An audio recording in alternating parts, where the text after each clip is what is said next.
പിണറായി വിജയന്റെ പ്രൈവറ്റ് സെക്രട്ടറിയായി കോഴിക്കോട് നോർത്ത് മുൻ എംഎൽഎ പ്രദീപ് കുമാറിനെ തെരഞ്ഞെടുത്തു. പ്രദീപ് കുമാറിനെ പ്രൈവറ്റ് സെക്രട്ടറിയായി നിയമിക്കാൻ മുഖ്യമന്ത്രി ഉത്തരവ് നൽകി. കെ രാഗേഷ് കണ്ണൂർ ജില്ലാ സെക്രട്ടറിയായി ചുമതലയേറ്റതിന് പിന്നാലെ പ്രൈവറ്റ് സെക്രട്ടറി സ്ഥാനം രാജിവെച്ചിരുന്നു. തുടർന്നാണ് പ്രദീപ് കുമാറിനെ നിയമിച്ചിരിക്കുന്നത്. അർജന്റീനൻ ഫുട്ബോൾ ടീം കേരളത്തിലേക്ക് വരുന്നത് സംബന്ധിച്ച ചർച്ചകളിൽ പ്രതികരിച്ച റിപ്പോർട്ടർ ബ്രോഡ്കാസ്റ്റിംഗ് കമ്പനി നിലവിലെ സാഹചര്യത്തിൽ മെസ്സി കേരളത്തിലേക്ക് വരുമെന്നാണ് പ്രതീക്ഷിക്കുന്നതെന്നും തടസ്സങ്ങളില്ലെന്നും നടപടികൾ പുരോഗമിക്കുകയാണെന്നും റിപ്പോർട്ടർ ടിവി മാനേജിംഗ് ഡയറക്ടറും മാനേജിംഗ് എഡിറ്ററുമായ ആൻഡോ അഗസ്റ്റിൻ പ്രതികരിച്ചു. ഇവിടെ സൗകര്യം കുറവെങ്കിൽ ഫിഫ നിലവാരത്തിൽ സ്റ്റേഡിയം ഉണ്ടാക്കാൻ തയ്യാറാണെന്നും അദ്ദേഹം കൂട്ടിച്ചേർത്തു.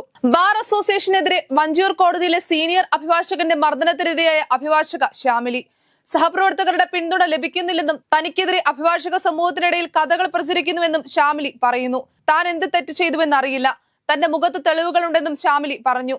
അതേസമയം പ്രതി ബേലിൻദാസിന്റെ ജാമ്യാപേക്ഷയിൽ മജിസ്ട്രേറ്റ് കോടതി 12-ൽ വാദം പൂർത്തിയായി. അന്വേഷണം പ്രാഥമിക ഘട്ടത്തിലാണെന്ന് പ്രോസിക്യൂഷൻ വാദിച്ചു. കാസർഗോഡ് അമ്പലത്തറയിലെ 17 വയസ്സുകാരി രേഷ്മയുടെ തിരോധാനത്തിൽ 15 വർഷത്തിനു ശേഷം പ്രതി പിടിയിൽ. പാണത്തൂർ സ്വദേശി ബിജു പൗലോസിനെയാണ് ക്രൈംബ്രാഞ്ച് അറസ്റ്റ് ചെയ്തത്. രേഷ്മയെ കൊലപ്പെടുത്തി പുഴയിൽ തള്ളിയെന്ന പ്രതിയായ ബിജു നേരത്തെ മൊഴി നൽകിയിരുന്നെങ്കിലും മൃതദേഹം ലഭിക്കാത്തതിനാൽ പ്രതിയെ അറസ്റ്റ് ചെയ്തിരുന്നില്ല.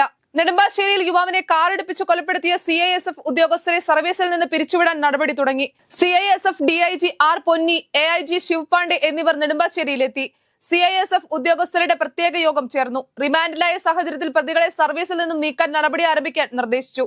റാപ്പർ വേടനെതിരെ നടത്തിയ വിവാദ പ്രസംഗത്തിൽ RSS മുഖപത്രമായ കേസരിയുടെ മുഖ്യപത്രാധിപർ NR മധുവിനെതിരെ പോലീസ് കേസെടുത്തു. CPM ലോക്കൽ സെക്രട്ടറി വേലായുധന്റെ പരാതിയിൽ കൊല്ലം കിഴക്കേക്കല്ലട പോലീസാണ് കേസെടുത്തിരിക്കുന്നത്. കലാപാഹ്വാനത്തിന് ശ്രമിച്ചെന്നാണ് FIR. CPM നേതാവിന്റെ പരാതിയിലാണ് നടപടി. ഇന്ത്യ പാക് സംഘർഷത്തെക്കുറിച്ചും വിഷയത്തിൽ ഇന്ത്യയുടെ നിലപാടിനെക്കുറിച്ചും വിദേശ രാജ്യങ്ങൾക്കിടയിലെ സർക്കാരുകളെ അറിയിക്കുന്നതിനായി കേന്ദ്ര വിദേശത്തേക്ക് അയക്കാൻ ഉദ്ദേശിക്കുന്ന 7 സർവകക്ഷി MPമാരുടെ സംഘങ്ങളിൽ ഒരു സംഘത്തെ നയിക്കാൻ കോൺഗ്രസ് നേതാവും MPയുമായ ശശി തരൂരിനെ തെരഞ്ഞെടുത്തു.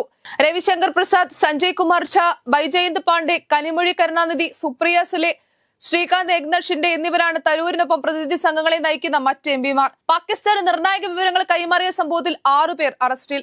യൂട്യൂബർ ജ്യോതി മൽഹോത്ര ഉൾപ്പെടെയുള്ളവരാണ് പിടിയിലായത്.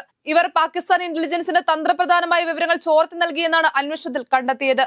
ഭാരതീയ Nyaya Sanhita section 152, 1923 official secret act section 3, 4, 5 എന്നിവ പ്രകാരമാണ് ജ്യോതിക്കെതിരെ കേസെടുത്തിരിക്കുന്നത്. പാകിസ്ഥാന് നിർണായക വിവരങ്ങൾ ചോർത്തി നൽകിയെന്ന സംശയത്തിന് പിന്നാലെ ഹരിയാനയിൽ വിദ്യാർത്ഥി പിടിയിലായിരുന്നു. അമേരിക്കയിലെ ഇന്ത്യക്കാർക്ക് കനത്ത തിരിച്ചടിയാകുന്ന നിയമനിർമ്മാണത്തിനൊരുങ്ങി പ്രസിഡന്റ് ഡൊണാൾഡ് ട്രംപ്. US നിന്ന് മറ്റേതെങ്കിലും രാജ്യത്തേക്ക് പണം അയക്കുമ്പോൾ 5% നികുതി ചുമത്താനാണ് തീരുമാനം. 25 ലക്ഷത്തിലേറെ ഇന്ത്യക്കാർ അമേരിക്കയിൽ ജോലി ചെയ്യുന്നതാണ് കണക്ക്. ഇവർ ഓരോ വർഷവും $2300 കോടി ഇന്ത്യയിലേക്ക് അയക്കുന്നുവെന്നാണ് കണക്ക്. ഇതിൽ 5% നികുതി വന്നാൽ അത് ഇന്ത്യക്ക് കനത്ത തിരിച്ചടിയാകും.